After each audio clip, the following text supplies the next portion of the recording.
Bueno, bienvenidos todos los que están aquí presencialmente y también aquellas personas que quizá van a recibir esta clase a través de Zoom o cualquier otro mecanismo que se vaya a emplear.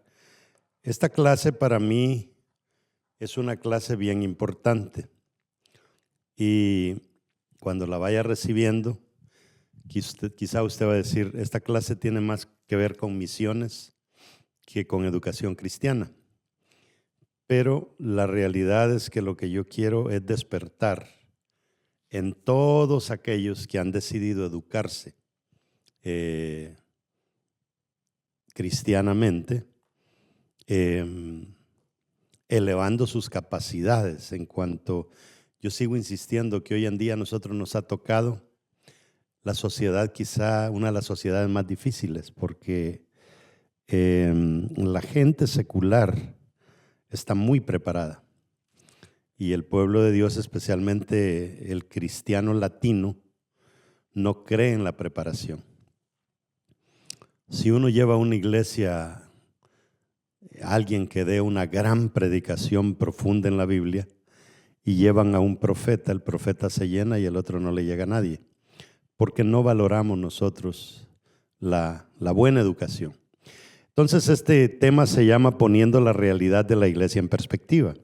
Y esto literalmente nos lleva a entender cómo está realmente la iglesia y por qué razón nosotros necesitamos prepararnos muy bien. Oía hoy en la mañana a un afroamericano hablar sobre las 4 columnas de lo que es la teoría de la evolución y las 4 columnas de lo que es el creacionismo. Pero es un hombre tan bien preparado que literalmente cuenta él que en la universidad donde él enseñaba creacionismo, entiéndase por creacionismo, que nosotros fuimos creados por Dios, que el rector de la universidad lo quiso votar y por el tema de libertad religiosa o libertad de pensamiento, no lo logró, pero él sí le dijo, yo me voy con todo gusto a la universidad si ustedes me debaten y logran comprobar que lo que yo creo pues es una basura. Y es más, les dijo, les voy a dar $20,000 si me ganan. Y lo citó para un día sábado y no llegó absolutamente nadie. Por lo tanto, no perdió su dinero, pero al mismo tiempo no lo pudieron sacar de la universidad. Esta charla, usted puede ver esa gráfica y en esa gráfica tenemos todos esos colores azules. Pero usted ve, vamos a comenzar por el mundo E, el azul más oscuro. Dice, bueno, comenzamos por el mundo, bueno, el mundo A dice que es el primero en la lista, que dice que es el mundo no evangelizado. Aquí estamos viendo que literalmente ese azul celeste, el 42% del mundo no conoce el evangelio. No saben absolutamente nada del evangelio. Es como que uno fuera a un pueblo remoto de Guatemala, El Salvador u Honduras y le preguntara allá en el último cerro a alguien si conoce sobre el Islam, le diría que no tienen ni la menor idea. Entonces, para que usted se vaya formando una idea, mire todo lo que nos falta alcanzar. Pero como no nos gusta educarnos, no nos gusta leer, no nos gusta estudiar, pues bueno, la mayoría de los cristianos ignoran esta realidad. Si nos vamos al mundo B, dice que el mundo B es mínimamente alcanzado. O sea, esporádicamente llegó un misionero y lograron entender qué es el cristianismo. Y aquí es donde juega un papel bien importante el internet, porque hay países donde no les prohíben el internet, que pudiéramos evangelizarlos, pero tal vez lo hacemos en español y no conocemos su idioma, entonces no logramos casi absolutamente nada. Si usted quiere ver de dónde salieron estos datos, abajo tiene de dónde salieron. El mundo C es el 10% de la humanidad. Estamos hablando de 8 billones de personas. Y el mundo C dice que es superficialmente alcanzado. Quizá países como Líbano, bueno, Líbano no, Líbano está mucho más avanzado. Pero Israel, por ejemplo, podría caer en esa categoría de superficialmente alcanzados. Y si nos vamos al mundo D, dice que es parcialmente alcanzado, o sea, se ha alcanzado, pero no se le ha puesto énfasis, no se le ha puesto esmero. Podríamos decir países como España, Portugal, Italia, Francia. Estamos hablando ya de 22% de los 8 billones de personas. Si hacemos la matemática y le sacamos el 22% a 8 billones, le va a dar la cantidad de personas. Pero el mundo E solamente es el 19%. Y el 19% es significativamente alcanzado. Y ahí estamos nosotros. Estamos Estados Unidos. No sé quién de ustedes tiene una calculadora y quiera sacarle el 19% a 8 billones. Para 8 billones va a tener que poner hasta el teléfono de lado porque no le alcanzan los números. Si ponemos solamente para que usted se forme una idea, 8 billones, 8 millones, 8 billones por 19%, estamos hablando 1.520.000 personas viven en este mundo. Son los que podemos decir que son cristianos, pero aquí están incluidos los católicos, los mormones, los testigos de Jehová. Cuando venimos a sacar las iglesias aquellas que se pueden llamar de sana doctrina, nos quedamos como entre 500,000 a 600,000 personas. Y si Cristo viniera ahora, estamos hablando de iglesias, ¿no? 500,000 a 600,000 personas. Pero eso es contando todos los miembros de una iglesia. Y nosotros sabemos que en una iglesia, quizá el 20%, si somos positivos, están bien con el Señor. Entonces, si nosotros agarramos 600,000, siendo agresivos, pongámosle el 20%, tenemos 120,000 cristianos en el mundo entero que posiblemente se fueran con Cristo si viniera, de 8 billones. Esa es la realidad del cristianismo.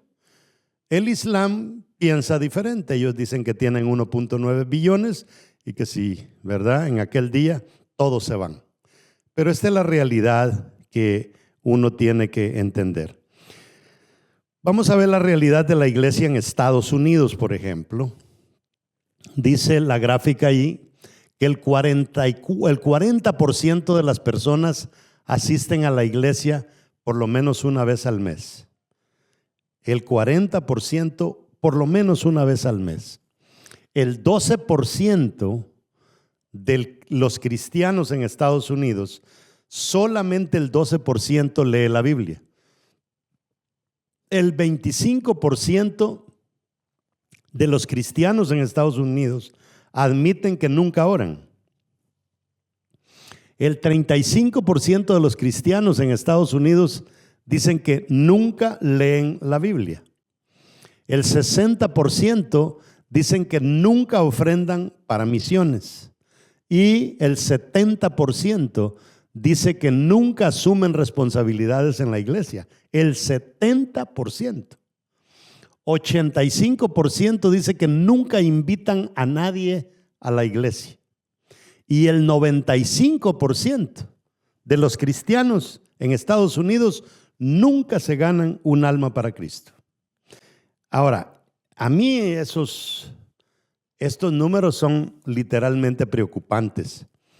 Y creo que ustedes que están recibiendo esta clase, quizá me podrían decir nunca había oído esos números.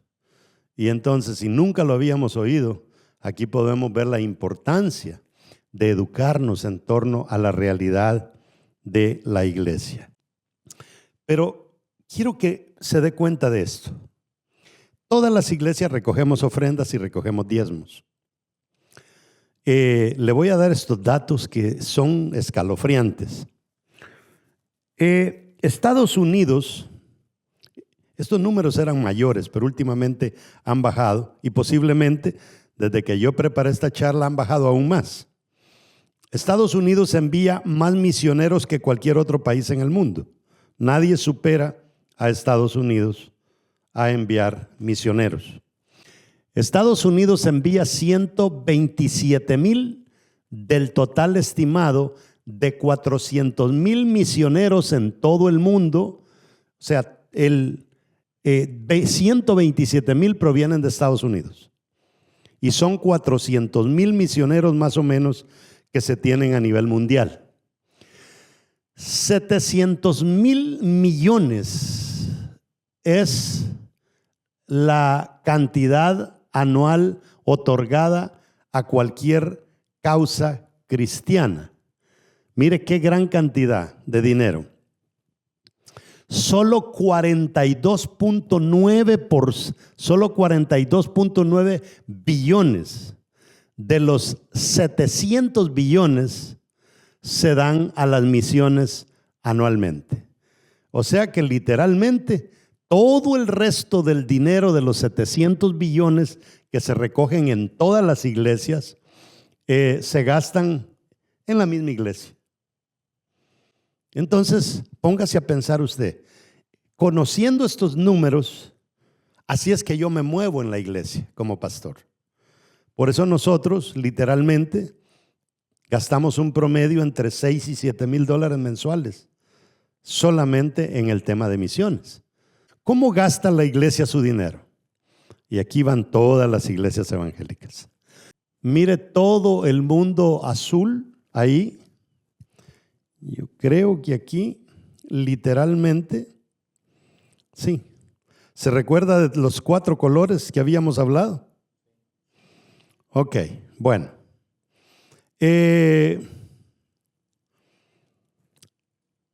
Los ministerios pastorales e iglesias locales, ahí también dice misiones interiores, mundo no cristiano y no evangelizado, mundo no alcanzado. Ahí están los 4 mundos de los que habíamos hablado. En el ministerio de la iglesia local gasta la cantidad que tenemos arriba. Pero en las misiones interiores de un país se gasta 0.029%. En el mundo no cristiano y no evangelizado se invierte el 0.002%. Y en el mundo no alcanzado, que vamos a ir hasta atrás, que el mundo no alcanzado sería el mundo A, que es 42%, sabiendo que es el mundo donde no conocen a Cristo. ¿No debería la iglesia tomar a ese mundo como prioridad? Pero mire la rebanadita esa que se ve ahí en la pantalla, que viene a ser 0.001% del dinero que se recoge en las iglesias va para ese mundo. Entonces, la pregunta es, ¿tendrá oportunidad Jesús, con lo responsable que somos los pastores y las iglesias, los líderes hoy en día? ¿Tendrá posibilidad? Y Jesús, que es sabio y todo, ¿verdad? Y el Espíritu Santo y Dios, cuando ven la realidad que Dios nos ha entregado en nuestras manos, evangelizar a este mundo. Y mire la rebanadita de dinero que estamos gastando en ese mundo que no conoce a Cristo ni lo conocerá. Ahora, misioneros, ¿y dónde están los misioneros? Misioneros en el mundo católico protestante, como nos llaman a nosotros, etcétera. Tenemos 400,000 misioneros en nuestros países. Ah, no, que voy a mandar un misionero a Texas, pero eso es mundo evangelizado. Voy a mandar a uno a Salt Lake, vamos a mandar uno a New Hampshire, otro a Maine, vamos a mandar uno a El Salvador, a Guatemala, a Brasil. Así mandamos misioneros nosotros. Hay 400,000 misioneros. Misioneros en el mundo alcanzado, estamos hablando que hay 309,315 misioneros extranjeros. Misioneros en los países no evangelizados, hay 77,630. Y misioneros en el mundo no alcanzado, solo hay 13,300 misioneros, o sea, un 3.3% de todos los misioneros en el mundo. ¿Ve cómo tenemos al revés nosotros este asunto de las misiones? Ahora, ¿qué está pasando literalmente en la iglesia? A la izquierda dice que la mitad de las iglesias en Estados Unidos no se ganaron ni una persona por conversión el año pasado. El 50% de las iglesias. ¿Para qué existen entonces? En la franja de en medio dice que se necesitan a 85 cristianos por el término de un año para producir una conversión. De acuerdo a la actitud de la gente hoy en día, de acuerdo a la forma en que alguien hace la célula, de acuerdo a la manera en que hay iglesias que ni creen en el ministerio celular. Y en el último cuadrante dice que entre 4,000 y 8,000 iglesias cierran sus puertas cada año. Estamos hablando y oramos que se conviertan las personas en el mundo. Pero ¿cómo oramos tan tontamente nosotros que se convierta la gente en todo el mundo si ni tan siquiera estamos haciendo un buen trabajo aquí en el patio de la casa? Estos datos, dice, implican que concilios completos están destinados a desaparecer por no abrirse al cambio. No es que no hay que cambiar, no es que lo que se ha venido viviendo y como se ha hecho iglesia, así tiene que hacerse. Eso es lo tradicional. Ahora, quiero que lea lo que dice abajo. Si no te atreves al cambio, el cambio te cambiará de todas maneras. El cambio nos va a cambiar. Y le voy a poner un ejemplo. Vamos a suponer, déjeme ponerle un ejemplo. Tenemos la iglesia de Juan Pérez y tenemos la iglesia de Benjamín Morales. Juan Pérez tiene 500 personas. Benjamín Morales tiene 50. Viene una persona a hablar de cambio y viene a decir que hay una mejor manera de hacer iglesia. Entonces, el conferencista vino, Benjamín Morales fue a la convención. Juan Pérez dijo, no, ¿y para qué? Si yo tengo la iglesia más grande del pueblo. Benjamín Morales entendió, aprendió a trabajar en células y cómo consolidar a las personas. En 5 años, Benjamín Morales llevó la iglesia a 5,000. Juan Pérez se quedó en 500. El cambio cambió a Juan Pérez. De ser la iglesia más grande, pasó a ser una de las iglesias más pequeñas. Solamente porque nos resistimos al cambio. Ahora, en el mundo dice que hay más de 7,078 grupos de personas que no se han alcanzado. 7,078 grupos de personas no tienen un testigo visible sobre el evangelio. Nunca oirán de Cristo a menos que alguien vaya a su cultura y les predique. Ahora, con 8 billones de personas en el mundo, más de 3.14 billones están perdidos sin Cristo. Esa es la realidad.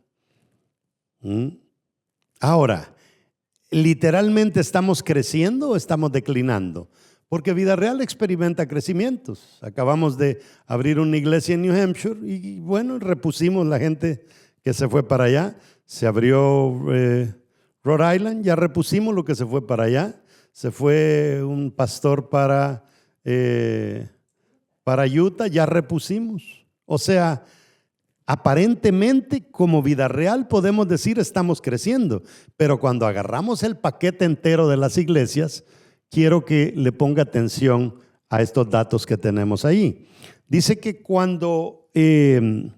durante los últimos 10 años del siglo XX, casi todas las denominaciones en Estados Unidos declinaron 8.5%. Hubo una pérdida de 4.498.242 cristianos. Ahora, más abajito podemos decir que dice que mientras la población creció un 11%, o sea, la población creció 24.153.000 personas y la iglesia, aún a pesar de ese crecimiento, la iglesia perdió 4.498.242. Según los datos que tenemos acá, podemos ver que dice que en 1993, que fue años después de yo haber venido a este país, el 45% de América era cristiana. En el año 2000 ya había bajado al 40%.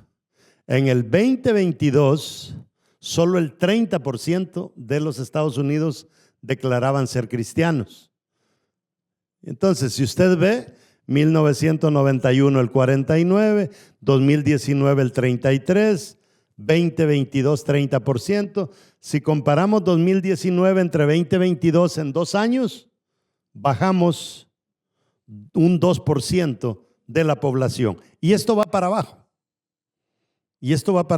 Ahora, la esperanza que nos queda es que muchas de las iglesias en Estados Unidos están llenas de personas ilegales que no se dejan contar por los censos.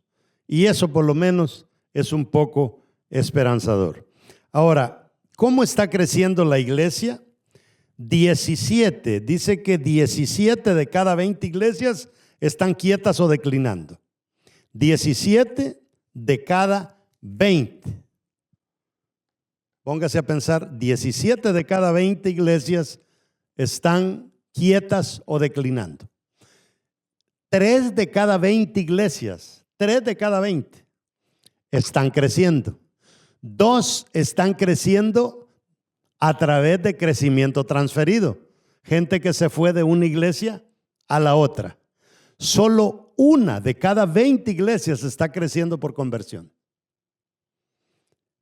En el 2001 al 2002, las asambleas de Dios ganaron, según reportes de ellos, ganaron 482.920 personas.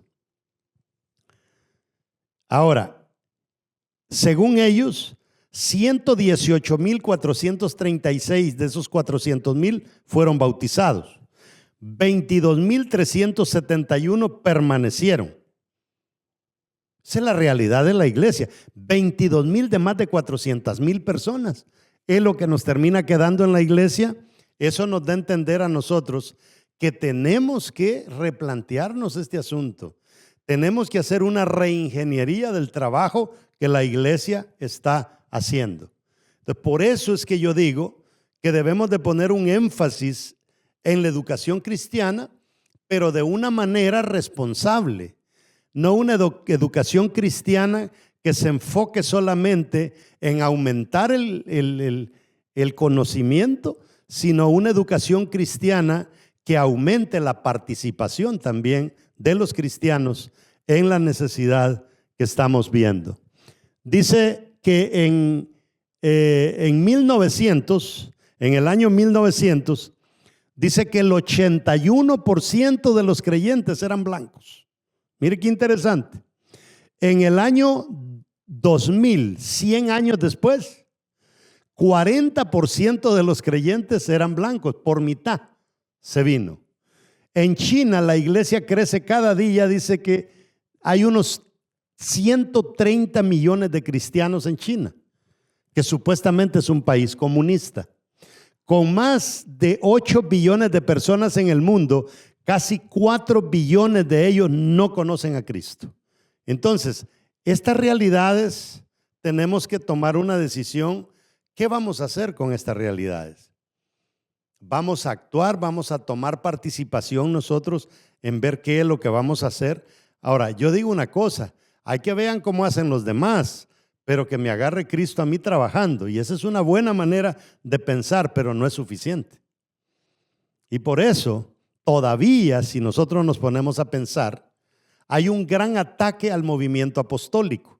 Y yo entiendo que ataquen al movimiento apostólico porque hay muchos que se creen apóstoles que no lo son, porque hay una marca en el apostolado. El apostolado está inquieto por el mundo entero. El pastorado está inquieto por 4 paredes.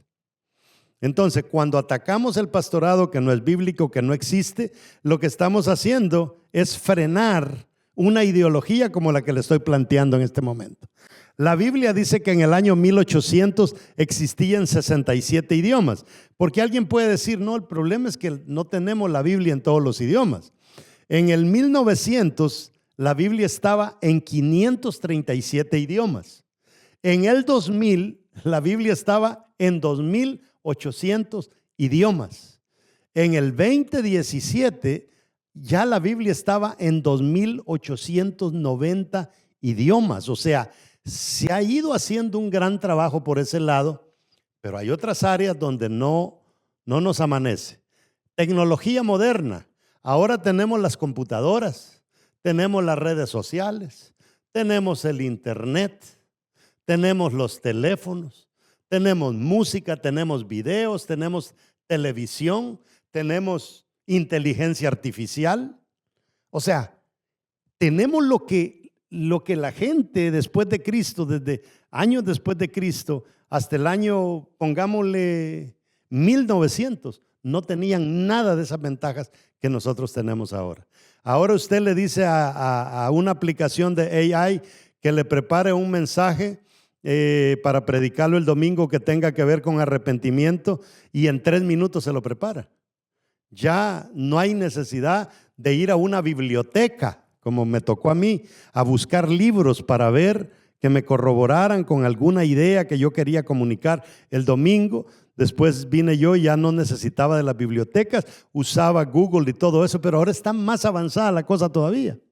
Solo la película de Jesús ha sido vista por más de 10 billones de personas y se calcula que 572 millones han recibido a Cristo como producto de haber visto la película. Pero vieron la película, se convirtieron y ¿quién les dio seguimiento? Entonces, un cristianismo responsable, una educación cristiana responsable, tiene que ponerle atención a estos datos. Ahora, no sé si ustedes han oído hablar de lo que se conoce como los principios de Pareto.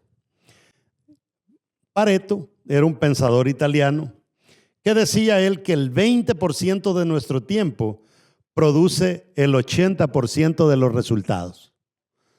Decía él que en el tema de asesoría, el 20% de la gente ocupa el 80% de nuestro tiempo. Aquí hay una persona que viene casi todas las semanas, que esa persona se chupa el tiempo como de 5 personas todas las benditas semanas. ¿Por qué? Porque no quieren crecer. En cuanto a productos, dice que el 20% de los productos rinde el 80% de las ganancias. En cuanto a la lectura, decía Pareto que el 20% del libro tiene el 80% del contenido. El resto era puro relleno. En cuanto a trabajo, decía Pareto que el 20% del trabajo aporta el 80% del impacto. Ahora, eso todavía lo vemos que es una realidad en la iglesia. Casi que el 20% de la gente es la única que diezma en la iglesia. El 20% de la gente es la única que está involucrada. O sea, Pareto no estaba tan perdido. Pero si nosotros tenemos las reglas de Pareto, que dice que así se comporta la humanidad, ¿por qué no podemos superar ese 20% nosotros y elevarlo a un 50%? Porque no queremos, ¿verdad? No queremos. Ahora, en cuanto a donaciones, dice que el 20% de la gente va a dar el 80% del dinero en donaciones. En liderazgo, estamos comprando el edificio al lado y estamos viendo que ni el 20% de la gente ha dicho presente en cuanto a donar algo para comprar el edificio. En cuanto al liderazgo, dice que el 20% de las personas tomaría el 80% de las decisiones en una organización. El 20% de las personas hacen el 80% del trabajo. En cuanto a comida, dice que el 20% de la gente se come el 80% de los alimentos. Esa es una realidad. Y la pregunta, ¿esto lo dijo Pareto hace cuánto? Y digo yo, ¿por qué no podemos pensar nosotros que ese 20% lo pudiéramos superar? Que en vez de que el 20% de la gente diezme en una iglesia, por lo menos elevémoslo al 30, al 40. Hay un pensador, creo que él es inglés, se llama Marcus Buckingham. Y él dijo algo bien interesante.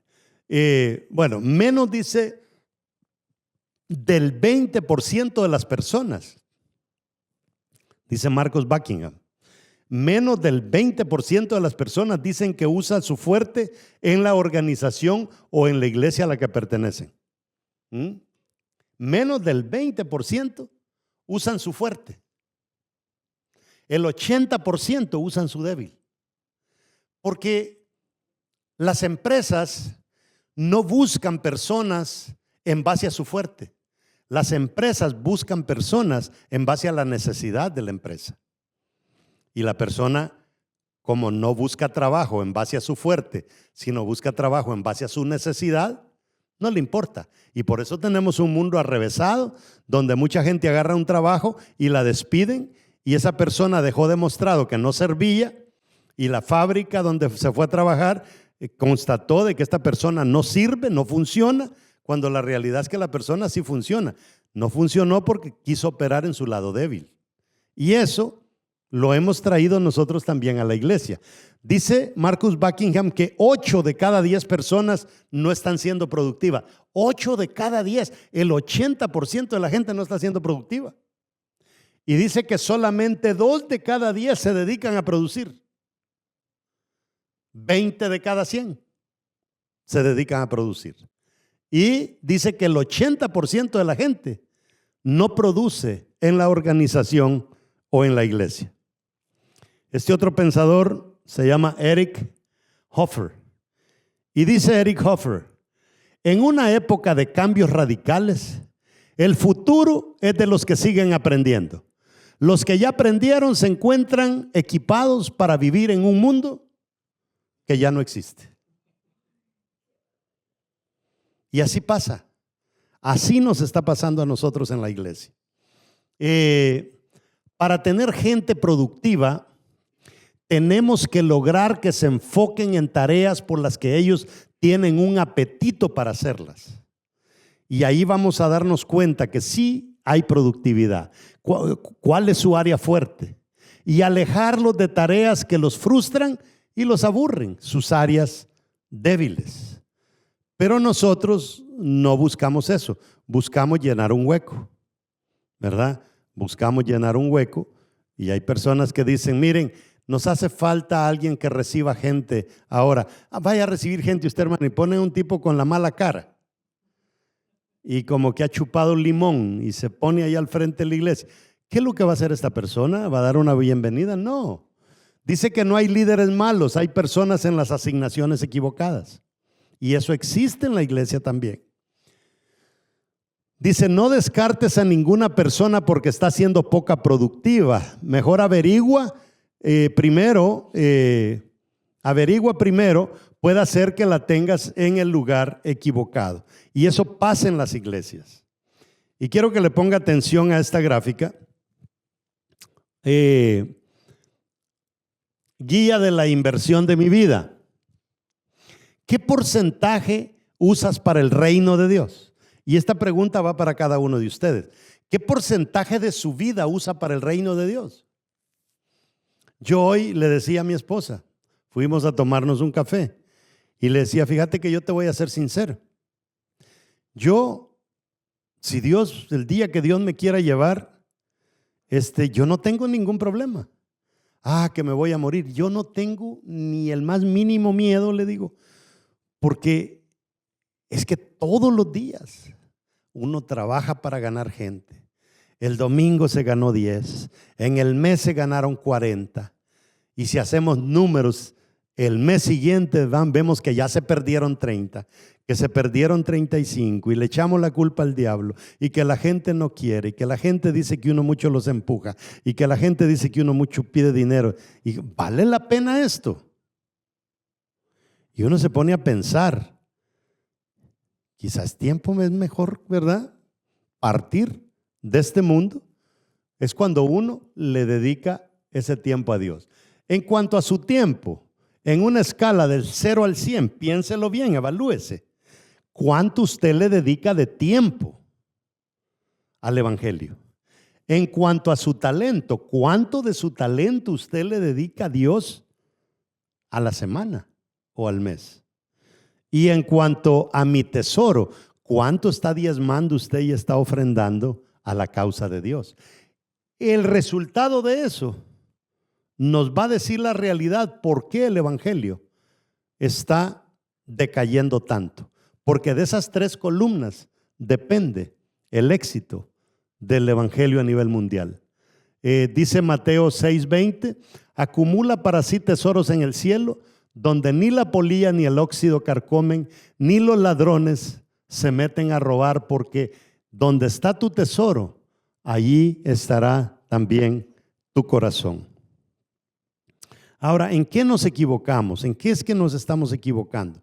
Bueno, en la anterior podemos ver que si usted quiere que el evangelio crezca, cuando usted no le dedica tiempo a Dios, cuando usted no le dedica su talento a Dios, ni le dedica su tesoro, entonces ¿cómo va a crecer esto? Cuando oímos estos números nos damos cuenta de esa gente torpe que a veces dicen, es que el diezmo ya no existe, no hay que diezmar. ¿Y cómo vamos a alcanzar todo esto sin dinero? ¿Cómo lo vamos a lograr? ¿Dónde nos equivocamos? Juan 15:5 dice, el que permanece en mí y yo en él, lleva mucho fruto. O sea, Jesús nos dejó parámetros que si nosotros verdaderamente permanecemos, o sea, póngase a pensar una rama, cómo permanece en el árbol. Si una rama permanece en el árbol, dice Jesús, lleva mucho fruto. Si no lleva fruto, es que ya no permanece en el árbol, ya no pertenece al árbol, ya se dejó arrancar. Juan 15:8 dice, en esto es glorificado mi Padre. Mire, a veces nosotros decimos, oh, gloria a Dios, aleluya, aleluya, gloria a Dios, aleluya. Y se ponen con ese gloria a Dios, aleluya, alabado sea el Señor, aleluya, gloria a Dios, aleluya. O si no cantando, ¿verdad? Glorifiquen al Señor, glorifiquen al Señor. Y miren lo que en realidad quiere decir glorificar a Dios. Juan 15:8. En esto es glorificado mi Padre, en que llevéis mucho fruto y seáis así mis discípulos. Te puede gritar lo que usted quiera y meter la letanía que usted quiera y decir lo que le dé la gana, pero eso no es glorificar a Dios. Juan 15:16 dice, no me elegisteis vosotros a mí, sino que yo os elegí a vosotros y os he puesto. O sea, Dios te metió a ti en la iglesia, me metió a mí en la iglesia, me puso en la iglesia. ¿Para qué?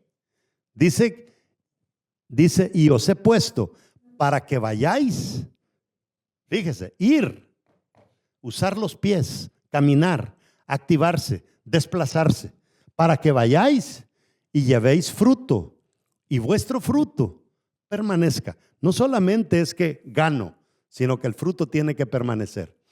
Este versículo, Proverbios 10:5, me llama mucho la atención, porque dice este versículo, el que recoge en verano es hombre entendido. El que duerme en el tiempo de la siega es hombre de vergüenza. Se lo traduzco. Dice, el que recoge en el verano es hombre entendido. ¿Qué quiere decir eso? Bueno, yo me crié en el campo y por eso entiendo ese versículo a perfección. En el verano no llueve. Pero aunque no llueve, Hay muchas personas que recogen en el verano. ¿Cómo lo hacen? Usando la creatividad, sacando agua del río, desviando agua del río, bombeando, haciendo un pozo industrial, regando. Esa es la manera. O sea, hay manera de recoger en verano, usando la inteligencia. Pero dice de que el que duerme en el tiempo de la siega. O sea, hay gente que aunque esté en el mejor invierno, no producen absolutamente nada. Dice, el que duerme en el tiempo de la siega es hombre de vergüenza. Esto quiere decir que si a usted lo invitaron a un velorio y todo el mundo está llorando porque se murió el papá, se murió la mamá, ¿qué tiempo es ese? ¿Es tiempo de verano o es tiempo de siega? Es tiempo de invierno. En una muerte es cuando la gente está más tocada, es cuando la gente está más sensible, es cuando la gente está más vulnerable. Es el mejor momento para nosotros predicar el evangelio. Pero ¿qué hacemos? Vamos a ver quién llegó, cómo llegaron de vestidos. No, que ese velorio no sirvió, ahí no dieron ni café con chocolate. Entonces, ¿dónde nos seguimos equivocando? Mateo 21 del 23 al 23, en especial Mateo 21 del 31 al 43. Mateo 21, 31 dice: de cierto os digo que los publicanos y las rameras van delante de vosotros al reino de Dios. Esto se lo dijo Jesús a los fariseos, a los saduceos, a los escribas, a todos los judíos de su tiempo. Les dijo: miren, si lo voy a poner bien claro, es más fácil que una prostituta entre al cielo que ustedes. ¿Y cuál era el problema? No compartían la palabra. Ellos juzgaban, ellos criticaban, decían que Jesús estaba endiablado, que estaba endemoniado, que Jesús era el demonio. Y no pudieron ver al Hijo de Dios en Jesús porque su ignorancia los cegó.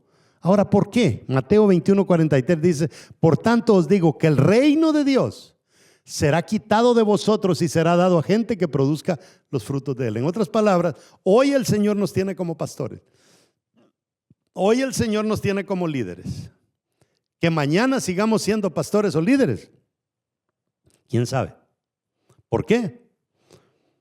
Porque si nosotros no producimos, el Señor nos va a remover a nosotros y va a poner a otros que sí produzcan. Jeremías 3:15 dice: os daré pastores según mi corazón, que os apacienten con ciencia y con inteligencia. Hay que estudiar, hay que tener la información necesaria, pero al mismo tiempo hay que ser inteligente, no solamente meterle conocimiento a la gente, sino que uno dice: tengo que usar la inteligencia. Esta persona, por mucha palabra que le meta, no la va a asimilar porque trae su corazón herido. Le sano primero su corazón y después le puedo meter palabras. ¿Están entendiendo? Ahora, Ezequiel 34, del 2 al 31, si usted lo lee todo, pero dice: ay de los pastores de Israel, que se apacientan a sí mismos. ¿No apacientan los pastores a los rebaños?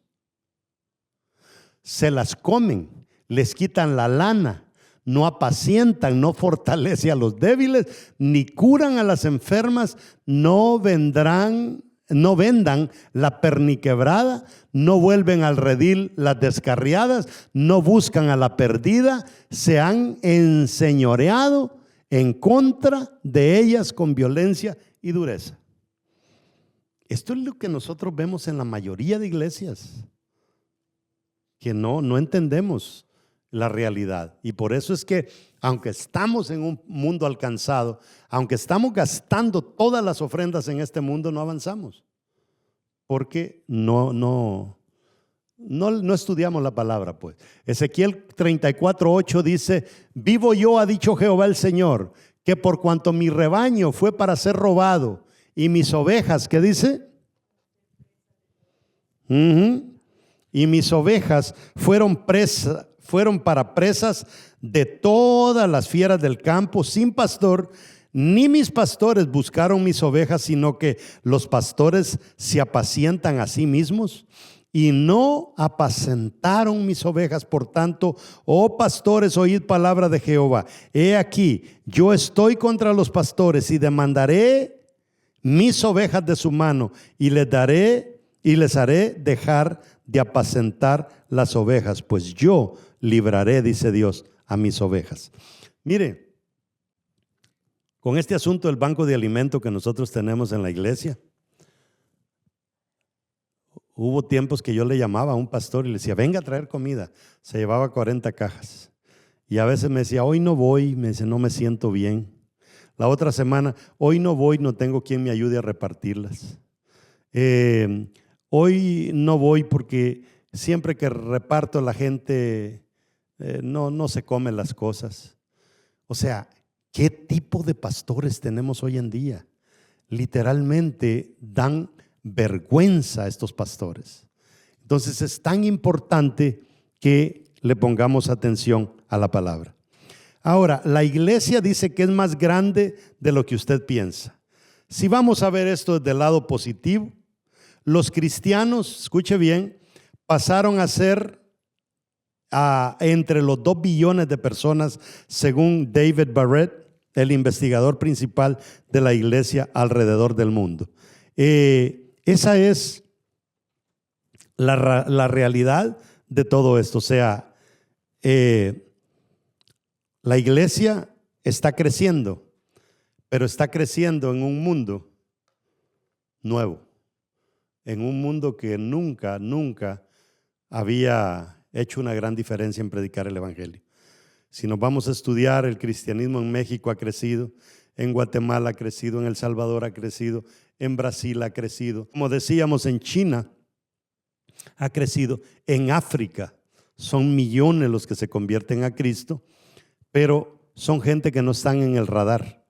Son pequeños brotes que en la misericordia de Dios, Dios levanta a un hombre, a una mujer y se comienza a predicar el evangelio por todos lados. Bueno, lo que a mí personalmente me dice esta clase cada siempre que la comparto, porque esta clase casi ni la comparto porque la gente no está interesada en escuchar este tipo de cosas. Literalmente me da tristeza de ver lo ciego que somos nosotros, y al mismo tiempo a veces cuando hablamos usamos un vocabulario muy de haraganes. Pues hay personas que dicen, yo lo declaro en el nombre de Jesús, declaro que mi célula se va a llenar, declare lo que le dé la gana, pero si usted no trabaja no le va a crecer. Entonces creemos que usando un lenguaje interesante las cosas van a crecer, ¿verdad? A personas que dicen, no, si mi célula le pertenece a Cristo y Él la va a hacer crecer. No, Jesús, su trabajo fue dar la vida por nosotros. El trabajo de nosotros es compartir, ¿verdad?, la palabra de Dios para que la sangre de Cristo se haga efectiva. Entonces, así como la información que tengo en esta clase, hubo un tiempo en que yo tuve la primera oportunidad de estar en una mega iglesia, y cuando vi todo el trabajo que esa gente hacía, yo vine a los Estados Unidos después de haber ido a esa iglesia y yo me sentía pecador, yo me sentía inútil, yo me sentía el peor desastre dentro de la iglesia, y producto de eso yo comencé a recibir capacitaciones sobre cómo trabajar en células, y producto de todo eso es que ahora hacemos lo que hacemos en Vida Real, ¿verdad? Y con el esmero que lo hacemos, el ahínco que le ponemos a esto. Así es de que yo espero que esto le haya hablado fuerte a usted, ¿verdad? Como líder cristiano, como pastor que usted tal vez es, y que hagamos bien las cosas, porque yo le digo que Satanás tiene gente más determinada hoy en día que el pueblo de Dios. Tenemos a la agenda homosexual que anda entre el 3 y el 4% en los Estados Unidos. Y ya se infiltraron en la política, se infiltraron en la familia, se infiltraron en los medios, se infiltraron en el mundo empresarial, se infiltraron en la iglesia, se infiltraron en la familia, Y nosotros, que supuestamente somos un alto porcentaje, no despertamos ante esas realidades, ¿verdad? Espero que esto le sirva y que verdaderamente usted cambie su perspectiva, porque así se llama la clase, poniendo la realidad de la iglesia en perspectiva. A veces nosotros creíamos que esto era más grande que lo que estamos viendo y la verdad es que damos lástima. Gracias a cada uno de ustedes.